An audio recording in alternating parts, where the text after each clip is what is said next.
नमस्कार विद्यार्थी मित्र मैत्रिणींनो, केसागर पब्लिकेशनच्या केसागर करिअर अकॅडमी यूट्यूब चॅनलवरती तुमचं पुन्हा एकदा स्वागत आहे. राज्यसेवा पूर्व परीक्षा 2025 आणि राज्यसेवा मुख्य परीक्षा 2025 याच्यासाठी आपण इथं लेक्चर सिरीज चालू केलेली आहे केसागर पब्लिकेशन तर्फे. लेक्चर सिरीज आपली पूर्णपणे मोफत आहे. आन्सर रायटिंग असेल किंवा थेरॉटिकल सेशन्स असतील, बऱ्यापैकी आपले सेशन्स इथं कंडक्ट झालेले आहेत. तर बऱ्याच विद्यार्थ्यांची रिक्वेस्ट होती की राज्यसेवा पूर्व परीक्षा साठी जो आपला इंडियन कॉन्स्टिट्यूशनचा भाग आहे तो इथं घ्यावा. तर त्याच्यासाठीच आपण इथं लेक्चर सिरीज स्टार्ट करत आहोत. पण लक्षात घ्या, polity of India with special reference to Maharashtra या पुस्तकामधून मी आपल्या इथं भाग कव्हर करत आहे. तर इथं जर आपण बघितलं तर राज्यसेवेला पॉलिटीचे जे क्वेश्चन्स येत आहेत ते क्वेश्चन्स नॉर्मली जसं स्ट्रेट फॉरवर्ड येत होते तसे क्वेश्चन आता येत नाहीत. हे तुम्ही इथं थोडंसं लक्षात घेतलं पाहिजे. खूप जास्त क्वेश्चन कॉन्सेप्च्युअल विचारले जात आहेत, कसे विचारले जातात आणि त्याच्यासाठी तुमची प्रिपरेशन कशी पाहिजे इथं थोडंसं तुम्ही लक्षात घेणं गरजेचं आहे. ठीक आहे, ओके. तर हे जे आपलं पुस्तक आहे आपल्या ऑफिशियल वेबसाईटवरती मिळून जाईल आणि हे बुक तुम्ही तुमची राज्यसेवा पूर्व परीक्षा असेल, कंबाईन पूर्व परीक्षा असेल, राज्यसेवा मेन्स असेल, सगळीकडे तुम्ही हे पुस्तक वापरू शकता. सोबतच जे महाविद्यालयीन तयारी करणारे विद्यार्थी आहेत त्या विद्यार्थ्यांसाठी सुद्धा हे पुस्तक उपयुक्त आहे. ठीक आहे, ओके. तर बघा,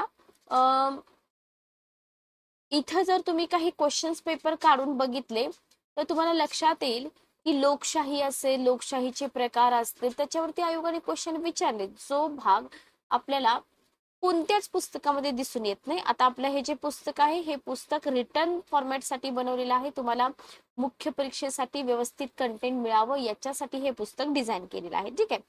तर प्रिलियमचा विषय जर तुम्ही इथं घेतला तर प्री साठी सुद्धा आपल्याला काय करायचं आहे, प्रिलियम साठी सुद्धा आपल्याला इथं थोडस विचार करायचा आहे की मला फक्त वन लाइनर किंवा जे आहे ते कंटेंट वाचून चालेल का. आयोग आता जीएस वरती तुमचा निकाल लागतो, बरोबर. म्हणजे तुमचा जो सीसॅटचा पेपर आहे ना तो क्वालिफाईंग आहे, म्हणजे तुम्हाला जीएस मध्ये चांगला स्कोर करावा लागतो. तर जीएसचा पेपर तेवढा सोपा नसतो. Okay, clear. तर लक्षात घ्या, इथं जो राज्य घटनेची निर्मिती प्रक्रिया आहे हा आपला पहिला टॉपिक आहे, भारतीय राज्यघटनेची निर्मिती प्रक्रिया. तर हा टॉपिक तुम्ही याच्या आधीही कव्हर केला असेल, बरोबर. ज्यांनी एक्झाम दिली त्यांनी कव्हर केला असेल, जे विद्यार्थी नवीन असतील त्यांनी कव्हर केला नसेल. पण नॉर्मली आपल्याला फॅक्च्युअल कंटेंट खूप जास्त मिळत होतं, कॉन्सेप्च्युअल कंटेंट कसं होतं, कमी होतं.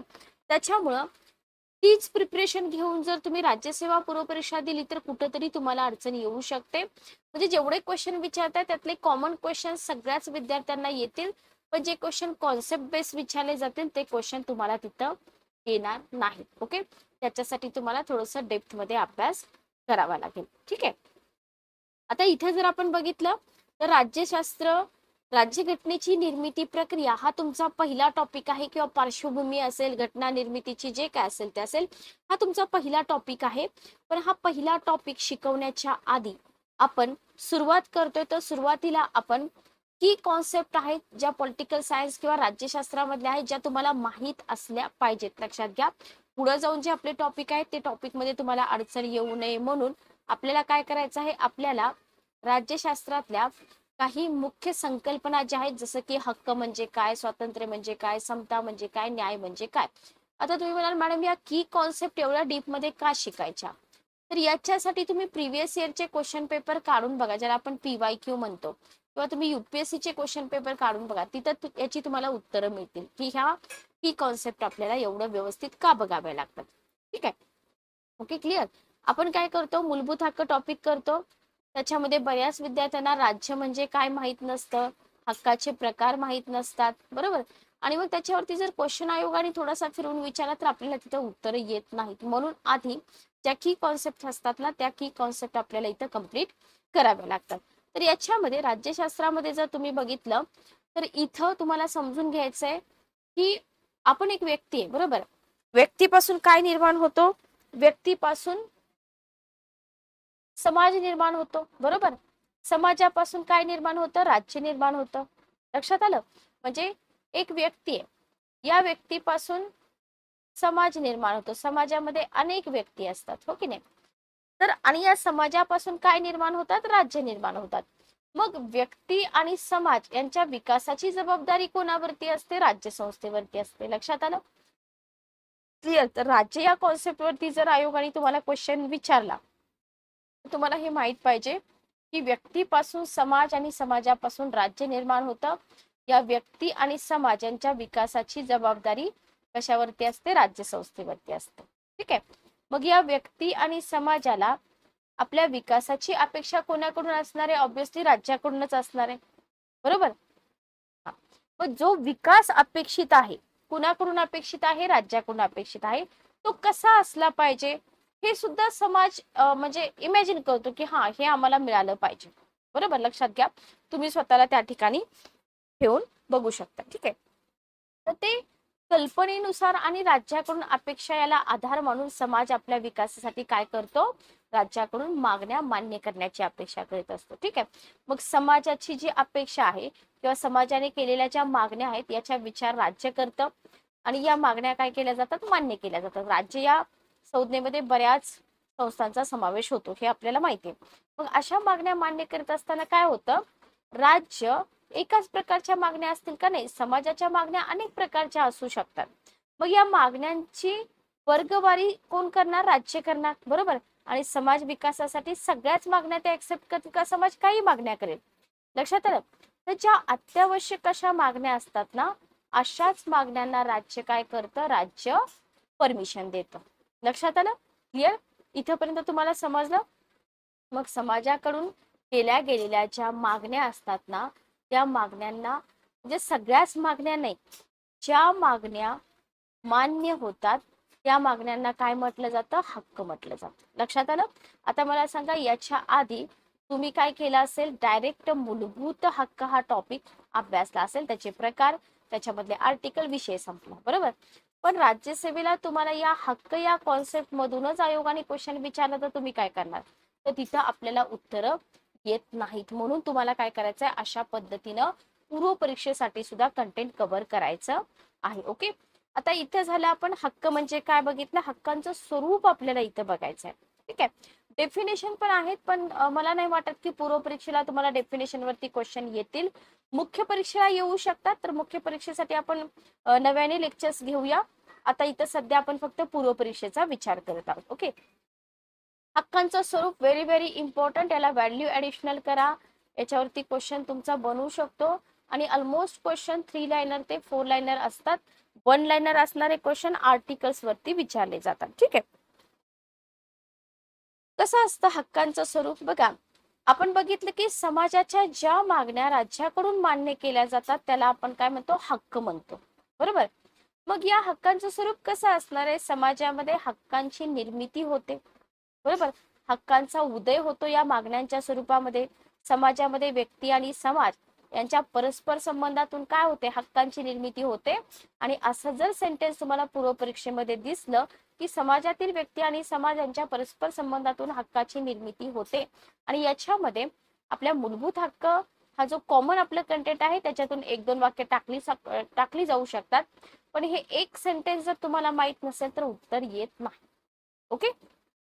त्याच्यानंतर बघा, हक्क निर्मितीचा उद्देश काय आहे? व्यक्तीचा विकास. बघा, हक्क ही समाजाद्वारे राज्याकडे केलेली काय असते? मागणी असते. बरोबर. मग अशा मागण्या व्यक्ती विकासासाठी आवश्यक असतात आणि त्याला राज्याची इथं मान्यता पण असलेली आपल्याला दिसून येते. तर हे हक्काचं स्वरूप आहे. तिसरं स्वरूप आहे की हक्कांना राज्याकडून कायदेशीर मान्यता मिळते.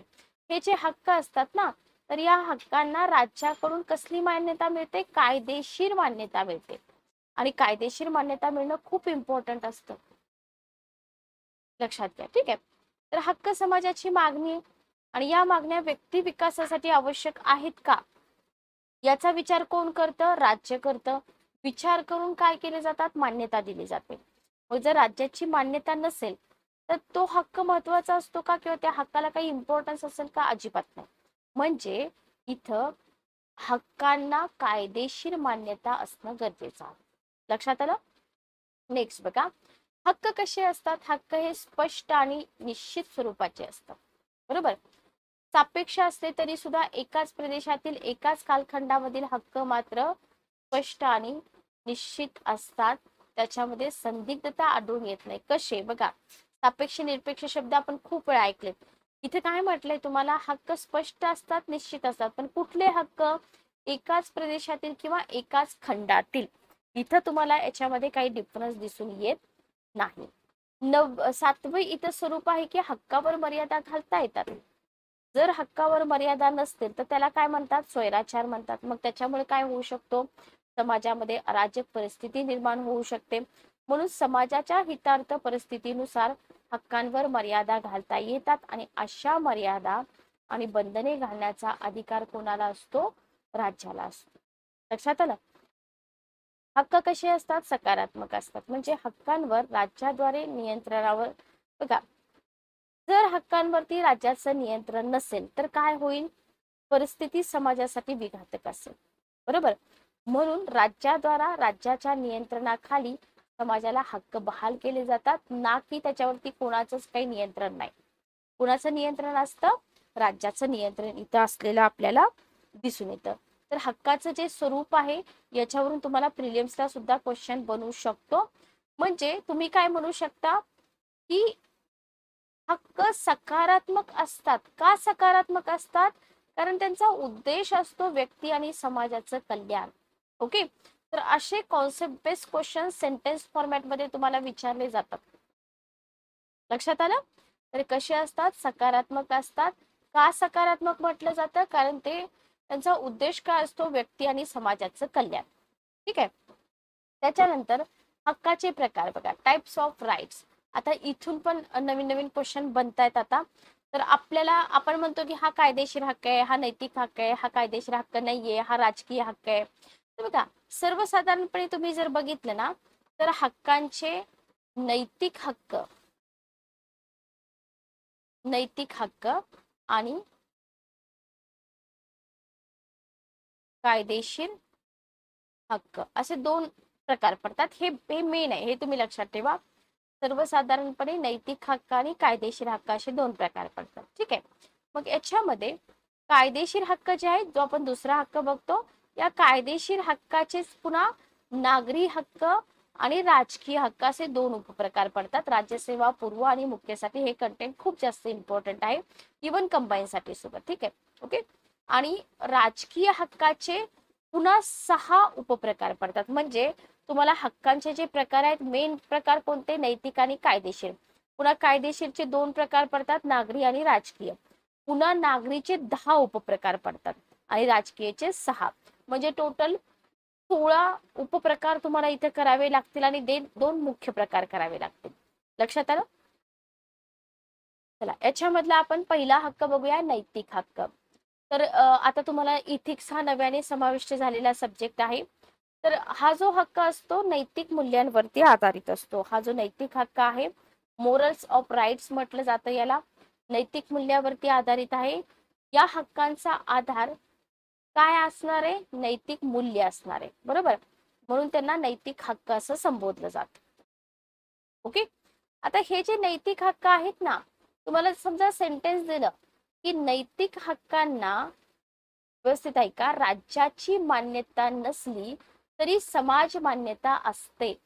विचार करा सेंटेन्स वर. जर तुम्हाला हे शिकवलंच नाही तर तुम्ही सॉल्व्ह करू शकता का? नाही. बघा, नैतिक हक्कांना राज्याची मान्यता नसते पण समाजाची मान्यता असते. बरोबर? जर राज्यानं नैतिक हक्कांना मान्यता दिली तर काय होईल? हक्काचं कायदेशीर हक्कामध्ये रूपांतर होईल. लक्षात आलं? आणि झालेलं आहे तसं. जेव्हा तुम्ही आन्सर रायटिंग कराल तेव्हा तुम्ही एक्झाम्पल द्या की एक पत्नी विवाह कायदा आहे, वारसा हक्क, पोटगी हक्क हे नैतिक हक्कातून कायदेशीर हक्कामध्ये रूपांतरित झाले आहेत. ओके. हे नैतिक हक्क होते, हे कशामध्ये रूपांतरित झाले? कायदेशीर हक्कामध्ये. मुलांनी थोरांचा आदर करावा, पुरुषांनी स्त्रियांचा आदर करावा, वृद्धांचा रुग्णाचा मान सन्मान करावा, वृद्ध मातापित्यांचा सांभाळ करावा. अशा मूल्यांना राज्याची मान्यता आहे का? नाही. मग त्याला आपण हक्क म्हणू शकतो का? नाही. मग या हक्कांच्या सुरक्षेचा विचार केला तर काय होईल? त्याला कायदेशीर हक्कामध्ये रूपांतर होऊ शकतं. ठीक आहे. म्हणजे त्याच्या सुरक्षतेची व्यवस्था आपण केली पाहिजे, याला आपण नैतिक हक्क म्हणतो. क्लिअर? मग नैतिक हक्कांचं जर उल्लंघन झालं, आता नैतिक हक्क कायदेशीर आहेत का? नाही. जर कायदेशीर असतील तर आपण काय करू शकतो? न्यायालयामध्ये दाद मागू शकतो. पण नैतिक हक्क कायदेशीर नाहीत, त्याच्यामुळे न्यायालयामध्ये दाद मागता येते का? येत नाही. लक्षात आलं? आणि जर हा हक्क कोणी नाकारला, हा हक्क जर नाकारला तर राज्याद्वारे शिक्षा करता येते का? येत नाही. का करता येत नाही? कायदेशीरच नाहीत ना, कसं शिक्षा करणार तुम्ही? Okay, clear. त्याच्यानंतर बघा कायदेशीर हक्क. दुसरा प्रकार, मेन प्रकार म्हणतोय आपण कायदेशीर हक्क. आता इथून पुढे थोडंसं तुम्ही लक्ष द्या, कारण का कायदेशीर हक्काचे पुन्हा पुढे टाइप्स पडतात. नैतिक हक्काचे तर टाइप्स पडत नाहीत, पण कायदेशीर हक्काचे टाइप्स इथं पडतात. तर इथं आहे लीगल राईट्स. कायदेशीर हक्कांना राज्याची मान्यता असते, म्हणून त्याला काय म्हटलं जातं? कायदेशीर हक्क म्हटलं जातं. ठीक आहे, ओके. नैतिक हक्काबद्दल आपण बघितलं की नैतिक हक्कांना ज्यावेळी राज्याची मान्यता मिळते त्याच वेळी ते कायदेशीर बनतात. अदरवाईज ते कायदेशीर असतात का? नाही. मग कायदेशीर हक्कांना काय असतं, स्पेशल काय असतं याच्यामध्ये बेनिफिट? तर यांना राज्याचं संरक्षण असतं. कारण का? या हक्कामाग राज्याची दंड शक्ती असते, न्यायालय उभं असतं. बरोबर. जर या हक्काचं उल्लंघन झालं तर राज्याद्वारे शिक्षेची तरतूद केलेली असते.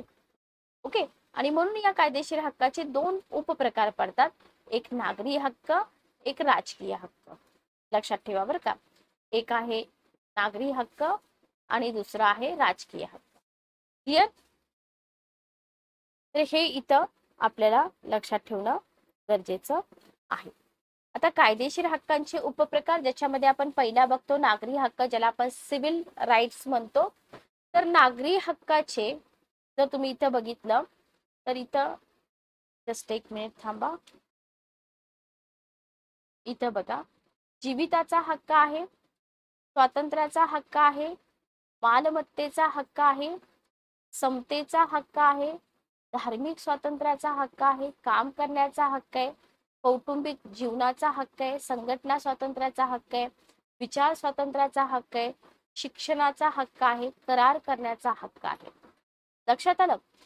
जर तुम्हाला सिव्हिल राईट्स किंवा नागरी हक्क या कॉन्सेप्ट वरती आयोगाला वाटलं की आपण क्वेश्चन विचारावा, कारण मूलभूत हक्कामध्ये हे सगळं कंटेंट येतं, आतापर्यंत आपण करत नव्हतो, आता केलं पाहिजे. तर हे सिव्हिल राईट्स मध्ये इन्क्लूड असलेले हे जे उपप्रकार आहेत ना, हे सगळे तुम्हाला माहित असले पाहिजेत. ओके. असं नाही की फक्त नावच माहित असली पाहिजे, थोडंसं एक्सप्लेनेशन पण माहित असलं पाहिजे आन्सर रायटिंगच्या पॉईंट ऑफ व्ह्यूनं. तर इथं जीविताचा हक्क जर तुम्ही बघितला तर काय आहे जीविताचा हक्क? जो नागरी हक्का अंतर्गत येतो की नागरिकांच्या जीविताचे राज्यात आणि राज्याच्या बाहेर संरक्षण करण्याची जबाबदारी कोणाकडे असते? राज्याकडे असते. बरोबर. मग हा जो हक्क आहे जीविताचा हक्क, हा नैसर्गिक स्वरूपाचा आहे. आदिम काळापासून हक्काच्या संरक्षणाची जबाबदारी राज्याने स्वीकारली, म्हणजे याच्या आधी पण, आपलं कॉन्स्टिट्यूशन निर्माण होण्याच्या आधी पण. ठीक आहे. व्यक्तीला या हक्कानुसार दुसऱ्याच्या जीविताला धोका पोहोचवणं गुन्हा आहे.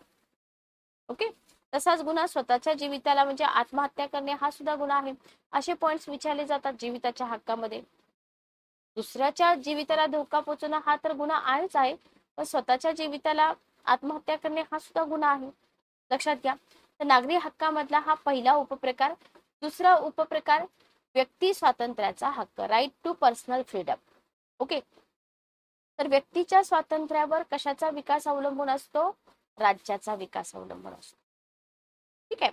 त्याच्यामुळे काय होतं, व्यक्तीला स्वातंत्र्य आणि स्वातंत्र्याला पोषक अशी वातावरण निर्माण करण्याची जबाबदारी कोणावर असते? राज्यावर असते. म्हणजे व्यक्ती विकासाला पोषक असं वातावरण निर्माण करून त्यांच्यासाठी विकासाच्या संधी निर्माण करून देण्याची जबाबदारी कोणाला असते? राज्याला असते. बरोबर. म्हणजे आपण म्हणू शकतो की व्यक्तीच्या स्वातंत्र्यानंतर व्यक्तीचा विकास अवलंबून असतो. जर स्वातंत्र्य असेल तर त्यांचा विकास होईल आणि व्यक्तीच्या विकासावरती राज्याचा विकास अवलंबून असतो. म्हणून काय करावं लागेल राज्याला? व्यक्तीच्या स्वातंत्र्यावर कमीत कमी मर्यादा घालाव्या लागतील. बरोबर. किंवा व्यक्तीच्या विकासामध्ये जे काही ऑब्स्टॅकल येतील, अडथळे येतील, ते दूर करावे लागतील. कारण का? असं जर नाही झालं तर व्यक्ती विकास करू शकेल का? नाही. आणि इथं योग्य कारणाशिवाय व्यक्तीला अटक पण करता येणार नाही. Right to personal freedom. Okay, clear. पुढचा उपप्रकार बघा. ओके, त्याच्या आधी थोडेसे पॉइंट्स बघा. शांततेच्या काळामध्ये व्यक्ती स्वातंत्र्यावर मर्यादा असत नाही, सेंटेन्स तुम्हाला दिलं जातं. परंतु सार्वजनिक हित म्हणजे आणीबाणीच्या काळात व्यक्ती स्वातंत्र्यावर मर्यादा असल्या पाहिजेत याचं समर्थन आपल्या कॉन्स्टिट्यूशनने केलं, म्हणजे आणीबाणीमध्ये वगैरे. बरोबर. तर हे आहे तुमचं व्हॅल्यू ऍडिशनल कंटेंट. नवीन पद्धतीचे क्वेश्चन तुम्हाला असेच दिसतील. पुढचं आहे मालमत्तेचा हक्क, राईट टू प्रॉपर्टी. आपण काय बघतोय मी पुन्हा एकदा तुम्हाला सांगते. आपण बघतोय कायदेशीर हक्क, त्याच्यामधल्या नागरी हक्काचे उपप्रकार. याच्यामध्ये मालमत्तेचा जो हक्क आहे, बऱ्याच वेळा आयोगाचा क्वेश्चन पण आलेला आहे की व्यक्तीला आपल्या विकासासाठी कशाची आवश्यकता असते, मालमत्तेच्या हक्काची आवश्यकता आहे. ठीक आहे. व्यक्तीला आपल्या मूलभूत गरजा भागवायचे, त्याच्यासाठी संपत्ती, मालमत्ता, साधने यांची आवश्यकता असते. यासाठी संपत्ती मिळवणं, त्याचा उपभोग घेण्याचा अधिकार व्यक्तीला इथं दिलेला आहे, राज्याने दिलेला आहे. आणि अशी परिस्थिती, आता हे सगळं दिलंय पण तशी परिस्थिती पण निर्माण करावी लागते. कोणाला करावी लागेल? ऑब्विसली राज्याला करावी लागेल. ठीक आहे. कारण का, त्या मिळकतीतून व्यक्ती गरजांची पूर्तता करते आणि आपला विकास करते. म्हणजे मालमत्तेच्या हक्कावरती आतापर्यंत कॉमन कंटेंट विचारलं होतं, आता अशा पद्धतीचं कंटेंट विचारलं जाऊ शकतं. म्हणजे काय होतं, पर्यायाने इथं राज्याचा विकास साधला जातो. व्यक्तीला संपत्तीची जमवाजमव, व्यक्तीला दोन हक्क आहेत, तुम्ही संपत्ती जमवू पण शकता, संपत्ती विल्हेवाट पण लावू शकता, पण इथं काहीतरी राज्याच्या मर्यादा असतात. ठीक आहे. आणि हा जो हक्क आहे, अशा पद्धतीचे सेंटेन्स जर आले की मालमत्तेच्या हक्काबाबत कार्ल मार्क्स यांनी जी भूमिका घेतली होती ती कशी होती, विरोधी होती. त्यांच्या मते हा जो अधिकार आहे ना, याच्या अवलंबामुळे काय होईल, समाजामध्ये गरीब श्रीमंत दोन वर्ग होतील, आर्थिक विषमता होईल, वर्ग संघर्ष होईल, अराजक परिस्थिती निर्माण होईल. तेव्हा आर्थिक समता जर निर्माण करायची असेल तर राज्याचं अस्तित्व जर टिकवायचं असेल तर व्यक्तीच्या मालमत्तेच्या अधिकारावरती मर्यादा घातल्या पाहिजेत, असं कोण म्हणतं? कार्ल मार्क्स म्हणतात. ठीक आहे. ओके. म्हणजे तुम्ही व्हॅल्यू ऍडिशनल कंटेंट शिकलात मालमत्तेच्या हक्काबद्दल. त्याच्यानंतर आहे राईट टू इक्वॅलिटी, समतेचा हक्क. आपल्या देशामध्ये जेवढे नागरिक आहेत, सगळे नागरिक, तर सगळ्या नागरिकांना जात, धर्म, लिंग, वर्ण, भाषा, जन्म ठिकाण या आधारावर भेद न करता सर्वांना समानतेने कायद्यापुढे मानणे म्हणजे समानतेच्या हक्काचा अवलंब. ठीक आहे. ओके. सगळ्या जाती धर्मामध्ये तळागाळापासून वरिष्ठ जातीतील लोकांबरोबर ते साधा कर्मचारी ते वरिष्ठ अधिकारी, सगळ्यांना काय केलं इथं, कायद्याच्या पुढे समान मान. ठीक आहे. आता इथं सगळ्यात महत्वाचं काय माहिती का, समतेचा हक्क का महत्वाचा आहे, कारण का समतेच्या हक्काशिवाय इथं राजकीय, सामाजिक आणि आर्थिक क्षेत्रामध्ये प्रगतीच होणार. ओके. आता तुम्ही तर कॉन्स्टिट्यूशन मधले आर्टिकल 14 ते 18 बघा. या 14 ते 18 दरम्यान समतेच्या हक्काची तरतूद तुम्हाला दिसून येईल. मागास जाती जमाती, महिला यांच्यासाठी काय आहे, संविधानात केलेली जी आरक्षणाची तरतूद आहे ही समतेच्या हक्काबाबत राज्याने घातलेली मर्यादा आहे. इथंच तुम्हाला क्वेश्चन विचारला जाऊ शकतो की समतेच्या हक्काबाबत राज्याने घातलेली मर्यादा तुम्हाला कोणत्या आर्टिकल मध्ये दिसते. लक्षात आलं. मग असं आता हे सगळं आहे तरी सुद्धा या मर्यादा समतेच्या हक्काला बाधा आणू शकत नाहीत, अशी तरतूद करणं अपरिहार्य आहे. म्हणजे इंडियन पॉलिटी ऑफ इंडिया तुम्ही शिकताय, आतापर्यंत जे काही शिकलात त्याच्यामध्ये तुम्हाला 80% म्हणते मी इम्प्रूव्हमेंट करावी लागेल, तर तुमची पूर्व आणि मुख्य परीक्षा निघेल. त्याच्यानंतर आहे धार्मिक स्वातंत्र्याचा हक्क, राईट टू रिलीजन. इथे बघा, देशातील नागरिकांना आपल्या धर्मानुसार आचार विचार प्रचार करता येतो. बरोबर. म्हणजे हा काय आहे, हा धार्मिक स्वातंत्र्याचा सारांश आहे. जर तुम्ही भारताच्या बाबतीत विचार केला तर संविधानातील कलम 25 ते 28 धार्मिक स्वातंत्र्याच्या हक्काची तरतूद आहे. पण तिथं एक कंडिशन काय आहे की धार्मिक स्वातंत्र्य उपभोगताना सार्वजनिक स्वास्थ्याला बाधा नाही आली पाहिजे. हे तुम्ही लक्षात ठेवा, आर्टिकल तुम्ही लक्षात ठेवा. मग असं जरी असलं तरी भारतानं काय केलं, आपल्या धर्मनिरपेक्ष पद्धतीचा स्वीकार केलाय. म्हणजे कुठलाही धर्म आमच्या भारताचा स्पेशल धर्म नाहीये, सगळे समान आहेत. बरोबर. काही प्रमाणामध्ये धार्मिक स्वातंत्र्यावर मर्यादा पण आहेत, जसं की तुम्ही धार्मिक स्वातंत्र्याच्या नावाखाली राजकारणामध्ये हस्तक्षेप करू नका किंवा करता येणार नाही. ओके. क्लिअर.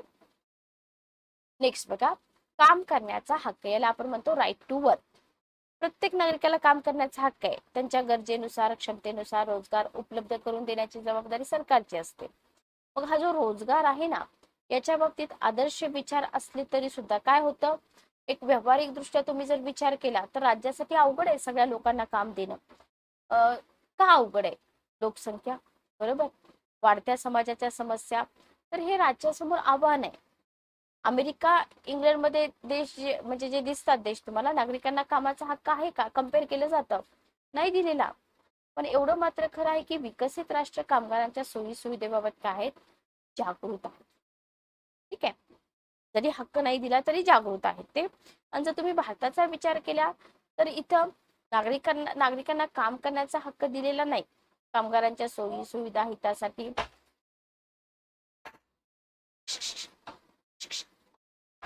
मार्गदर्शक तत्वांमध्ये तरतूद केलेली आहे. ठीक आहे, ओके.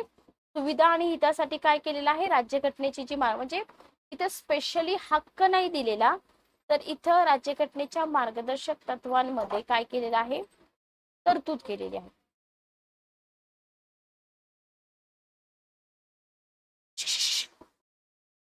तरतूद केलेली आहे. ओके, हे तुम्हाला काय करायचं आहे, इथं लक्षात ठेवायचं आहे. त्याच्यानंतर आहे कौटुंबिक जीवनाचा हक्क, राईट टू फॅमिली लाईफ. बघा, व्यक्तीपासून कुटुंब आणि कुटुंबापासून काय होतं, समाज तयार होतो. मग त्याच्यासाठी कुटुंबाच्या कल्याणामध्ये समाजाचं कल्याण समावलेलं आहे. कौटुंबिक जीवनाचा हक्क देणं म्हणजे कुटुंब कल्याणातून समाज कल्याण साधणं होय. म्हणून कौटुंबिक जीवनाच्या हक्काची मागणी कुठून होते, समाजामधून होते. विवाह, वारसा हक्क, घटस्फोट, बालकांचं आणि वृद्धांचं संगोपन, हा आहे तुमचा कौटुंबिक नागरी हक्कामध्येच येतो हा. त्याच्यानंतर संघटना स्वातंत्र्याचा हक्क, राईट टू असोसिएशन, आपण नागरी हक्कामध्येच येतो. म्हणजे माणूस निसर्गतः समाजशील प्राणी आहे. आता पशु प्राण्यांबद्दल तुम्ही न्यूज बघताय, तर संघटना स्वातंत्र्याच्या हक्काचं समर्थन केलं जातं. कुटुंब संस्था, विवाह संस्था, शिक्षण संस्था, राजकारण असेल किंवा धर्मकारण असेल. मग मग इथं जर आपण बघितलं ना, तर इथं अशा संघटनांबरोबर व्यक्तींचा संबंध येतो, लक्षात घ्या. आणि अशा मानवी संबंधामुळे काय होतं, व्यक्ती विकास आणि समाज विकास झालेला इतिहास आपण इथं बघितलेला आहे. किंवा समाज हितासाठी उदयाला आलेल्या ज्या संस्था असतात, संघटना असतात, काय करतात, आपल्या उद्दिष्टापासून दूर जाऊन समाजामध्ये अस्थिरता निर्माण करण्यास कारण ठरताना दिसतात. ओके, त्यासाठी सरकारचे संघटना स्वातंत्र्याच्या हक्कावर काय असलं पाहिजे, नियंत्रण असलं पाहिजे. ठीक आहे, ओके. आणि याच्यामधून काय होतं, समाजातून इथं समर्थन झालेलं आपल्याला दिसून येतं. म्हणजे इथं स्वातंत्र्याच्या हक्कावर नियंत्रण असलं पाहिजे. हा पॉइंट तुम्ही इथं व्यवस्थित, ठीक आहे, क्लिअर. नेक्स्ट बघा, फ्रीडम ऑफ थॉट, याला आपण काय म्हणतो, विचार स्वातंत्र्याचा हक्क. बघा, विचार स्वातंत्र्य आणि त्याचं प्रकटीकरण हे कशासाठी गरजेचं आहे, व्यक्तीच्या विकासासाठी. म्हणजे तुम्ही म्हणू शकता की हा व्यक्तीच्या विकासाचा पाय आहे. मग इथं हे प्रिलियम साठी इथंपर्यंत ठीक आहे, पण मेन्स साठी मिल्टन, मिल, लॉक, लास्की हे जे विचारवंत आहेत ना, यांनी काय केलंय माहितीये, यांनी ह्या फ्रीडम ऑफ थॉटचं समर्थन केलंय, जोरदार समर्थन केलंय. ठीक आहे, संपूर्ण समाजाचा विरोध झाला तरी या हक्काची संधी राज्यानं उपलब्ध करून दिली पाहिजे, असं त्यांनी इथं म्हटलंय. जर तुम्ही प्राचीन काळाबद्दल बोलाल तर इथं हा जो हक्क आहे, फ्रीडम ऑफ थॉट, याला प्राधान्य दिलं होतं, म्हणून प्राचीन काळामध्ये विकास झाला. मध्ययुगीन काळामध्ये काय झालं, विचार आणि प्रकटीकरणाचे स्वातंत्र्य राजा धर्मगुरूंच्या मर्जीवरती होतं. म्हणून या काळामध्ये फ्रीडम ऑफ थॉटला अंधकार युग म्हणून ओळखलं जातं. आणि आधुनिक काळामध्ये याला पोषक वातावरण मिळालं, हा काळ सरस ठरला. म्हणून इथं फ्रीडम ऑफ थॉट साठी हा सध्याचा काळ खूप चांगला आहे. आन्सर रायटिंग साठी फक्त विचारवंतांची नावं तुम्ही ऍड करू शकता. ठीक आहे, त्याच्यानंतर आहे, एकच मिनिट थांबा, ओके. याच्यानंतर आहे आपला पुढचा पॉइंट, शिक्षणाचा हक्क. ठीक आहे, राईट ऑफ एज्युकेशन. प्राचीन काळापासून आपण बघतो, नालंदा युनिव्हर्सिटी वगैरे एक्झाम्पल मी देऊ शकते तुम्हाला इथं. तर शिक्षणाची संधी प्रत्येक व्यक्तीला मिळाली पाहिजे, बरोबर. शिक्षणाने व्यक्तीला मूल्य कळतात, त्यांचे हक्क कर्तव्याची जाणीव होते, प्रतिनिधी निवडण्याची दृष्टी त्यांना निर्माण होते. मग इथं राज्यानं काय केलं पाहिजे, कसलाही भेदभाव न करता सर्वांना समान पद्धतीनं शिक्षणाची संधी उपलब्ध करून दिली पाहिजे. ठीक आहे. आणि हे उद्दिष्ट ठेवणाऱ्या शिक्षण संस्था स्थापन झाल्या पाहिजेत. शिक्षण संस्थांनी उद्दिष्टापासून दूर जाऊ नये म्हणून तिथं काय पाहिजे, अगेन राज्याचं नियंत्रण असलं पाहिजे. हे सगळे हक्क आपण कोणते हक्क बघत आहोत, हे सगळे राजकीय हक्क, सॉरी नागरी हक्क आहेत. ठीक आहे, सिव्हिल राईट्स म्हणतो आपण याला. ओके. त्याच्यानंतर आहे राईट ऑफ कॉन्ट्रॅक्ट, याला म्हणतो आपण करार करण्याचा हक्क. म्हणजे ज्या सामाजिक संस्था असतील, संघटना असतील, त्यांच्यासाठी करार हा एक बॅकबोन असतो, कणा असतो. मग तिथं त्या संस्था संघटनावर बंधनकारक असतो करार, बरोबर. आणि हा करार केला जातो म्हणून विकास होतो, बरोबर. करार करण्याचा हक्क वैधानिक आहे. सेंटेन्स लक्षात ठेवा, IMP आहे हे सेंटेन्स, की करार करण्याचा हक्क वैधानिक आहे किंवा नागरी हक्कांतर्गत येणारा करार करण्याचा हक्क हा वैधानिक आहे. पहिलं विधान. दुसरं विधान, नागरी हक्कांतर्गत येणाऱ्या करार करण्याचा हक्क वैधानिक नाही. योग्य विधाने ओळखा. मग जेव्हा करार होत असतो, घडत असतो, तेव्हा मानसिक आर्थिक शोषण, माणसांचा क्रय विक्रय, अनैतिक अन्यायकारकता असा गैरवापर होऊ नये याच्यासाठी कराराची जी अंमलबजावणी आहे ती योग्य पद्धतीने होते की नाही हे पाहण्याचं कार्य शासनाला करावं लागतं. लक्षात आलं? क्लिअर?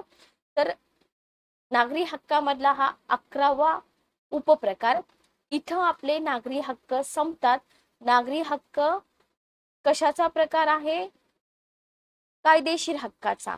कायदेशीर हक्काचे 2 प्रकार आपण पाडले, नागरी हक्क आणि कोणता हक्क? इथे बघा, लीगल राईट्स, बरोबर. नैतिक हक्क आपण बघितले, नैतिक हक्क आणि कायदेशीर हक्क. कायदेशीर हक्काचे 2 उपप्रकार, नागरी हक्क. नागरी हक्क आपण कंप्लीट केलं. आता आपल्याला इथं बघायचं राजकीय हक्क. राजकीय हक्काचे 6 उपप्रकार पडतात. ओके. मग इथं हक्क ही जी कॉन्सेप्ट आहे, या कॉन्सेप्टवरती कितीही अवघड क्वेश्चन येऊ द्या, तुम्हाला तिथं उत्तरं आली पाहिजे. ठीक आहे. राजकीय हक्क आयोगाने पूर्वी क्वेश्चन विचारलेले आहेत. तर राजकीय हक्क म्हणजे काय ते आधी समजून घ्या. की लोकशाहीच्या यशाचा जर महत्वपूर्ण आधार तुम्ही बघितलं तर लोकशाहीचा यशाचा महत्वपूर्ण आधार म्हणजे राजकीय हक्क. विधान लक्षात ठेवा. ओके. लोकशाहीमधून राजकीय हक्कांना जर तुम्ही वगळलं तर काय होईल? लोकशाहीची पद्धतच नष्ट होईल, बरोबर. किंवा तुम्ही असं म्हणू शकता की लोकशाहीचं दुसरं नाव म्हणजेच लोकांचा राजकीय सहभाग.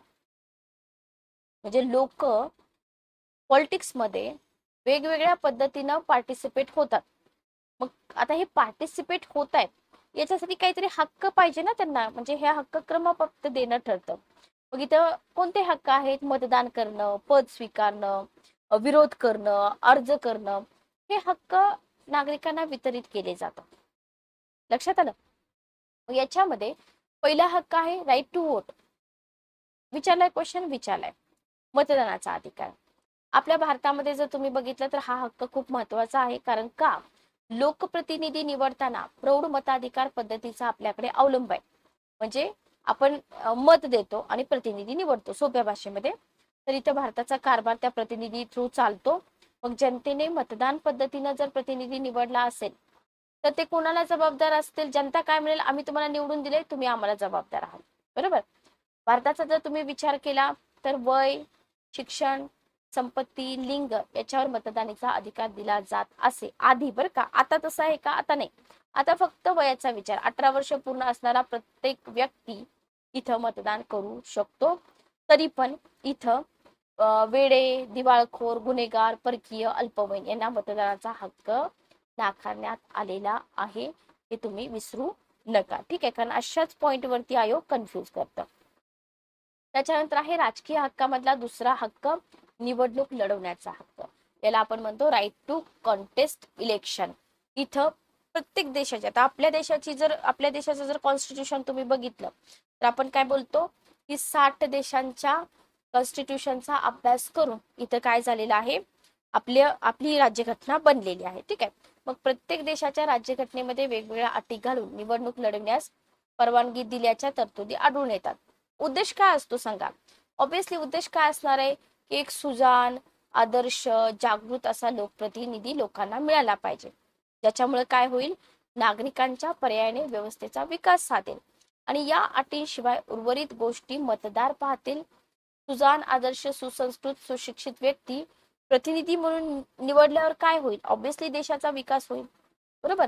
तर या अटी घातल्याच्या तरतुदी प्रत्येक देशाच्या संविधानात केल्याच्या आपल्याला दिसून येतात. तर हाही हक्क तुम्ही लक्षात ठेवा. त्याच्यानंतर सार्वजनिक अधिकार, पद प्राप्तीचा हक्क, पब्लिक ऑफिस, बरोबर. मग स्पेशली तुम्ही इथं आपल्या भारताचा विचार करा. देशाचा राष्ट्रपती ते प्रशासकीय अधिकारी अशी सगळी राजकीय पदं प्राप्त करण्याचा अधिकार नागरिकांना आहे का? आहे. का असं आहे का की नाही या धर्माचा आहे, तुम्ही हे इलेक्शन लढू शकत नाही वगैरे वगैरे, असं काही नाहीये, बरोबर. मग अशी पदं प्राप्त करण्यासाठी निवडणूक लढवावी लागते आणि प्रशासकीय अधिकारी पदी निवडीसाठी काय व्हावं लागतं, जसं की एमपीएससी ची परीक्षा आहे, एमपीएससी, यूपीएससी अशा परीक्षा उत्तीर्ण व्हाव्या लागतात. ठीक आहे.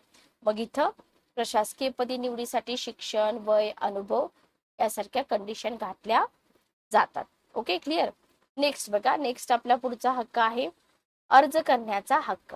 ठीक आहे, अर्ज करण्याचा हक्क. तर इथं प्रत्येक नागरिकांना शासकीय अधिकारी व पदाधिकारी यांच्याकडे तक्रार करण्याचा अधिकार आहे. अशा तक्रारी समस्या सोडविण्यासाठी रीतसर अर्ज केला पाहिजे. लक्षात येतं. कायदे मंडळातलं कामकाज आहे, अशा काळामध्ये तक्रारी समस्यांबाबत चर्चा करण्यासाठी एक स्पेसिफिक टाइम असतो. आपण शून्य प्रहर वगैरे संकल्पना पुढे बघणार आहोत. ठीक आहे. तर हा आहे अर्ज करण्याचा हक्क. त्याच्यानंतर शासनावर टीका करण्याचा पण हक्क असतो. निवडून आलेले प्रतिनिधी हुकुमशाही पद्धतीने वागू नये, त्यांच्यावरती जनतेचा अंकुश राहावा म्हणून काय केलं जातं? वृत्तपत्र, मोर्चे, आंदोलने. तर याच्याद्वारे जनता प्रतिनिधींना धारेवर धरू शकते. कारण का? याचं रिझन काय? सार्वजनिक हित किंवा वैयक्तिक हित. विरोध करण्याचा हक्क पण आहे. तर जर शासनाचं जुलमी, अन्यायी वृत्ती असेल, कायद्याला विरोध करण्यासाठी नागरिकांना प्रतिकार करण्याचा अधिकार आहे. मग इथं हा अधिकार कसा वापरला जातो? भाषण, आंदोलन, बंद, मोर्चे याच्यातून. ठीक आहे. Okay, clear. पण इथं पण हा जो हक्क आहे याच्यावरती काही थोड्याशा मर्यादा असतात. तर इथं आपले हक्काचे प्रकार संपतात किंवा हक्क ही कॉन्सेप्ट संपते. अशा पद्धतीने जर तुम्ही तयारी केली तर प्री आणि मेन्स दोन्ही तुमची प्रिपरेशन एकदाच होऊन जाईल. तर हे होतं आपलं फर्स्ट सेशन. सेशन कसं वाटलं मला कमेंट करून नक्की सांगा. भेटूया नेक्स्ट सेशन मध्ये. Good day, take care.